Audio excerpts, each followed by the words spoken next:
সুন্দর এক সকালের অনেক অনেক শুভেচ্ছা ও ভালোবাসা রইল বন্ধুদের। যাই হোক, আজকের সকালটা একদমই অন্যরকম।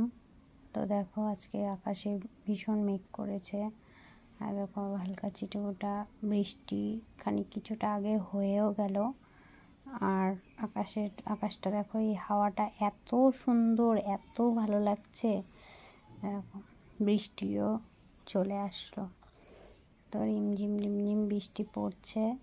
তার মধ্যে দেখো, বেশ ভালোই লাগছে। প্রচণ্ড কদিন গরমও পড়লো। আর সকাল সকাল এখন তো তোমরা তো বুঝতেই পারছো, এখন যা গরম পড়ছে এই ভাদ্র মাসেও। তো যেমন রোদ তেমন গরম। যাই হোক, বৃষ্টিটা হয়ে বেশ ভালোই লাগলো। আর দেখো সকাল সকাল এখন ফ্রিজের ভিতরে এগুলো ছিল, তো কেমন হয়ে গেছে। ফ্রিজটাও পরিষ্কার করা হয়নি, তাই জন্য ফ্রিজটা সব বার করে পরিষ্কার করলাম। আর একে ছেলের জন্য একটু রস করে দিচ্ছি।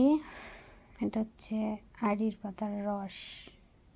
যেহেতু আমার এটা খাওয়া ভালো, উপকারী। আজকে ছেলেকে দেব, তার কারণ অনেক দিন কিছু খাওয়ানো হয়নি রস। আর এদিকে তোমাদের দাদা ভাই কুমড়ো ফুল মাঠ থেকে নিয়ে এসেছে। তো এখন কুমড়ো ফুল, চলো রান্নাঘরে, টাটা।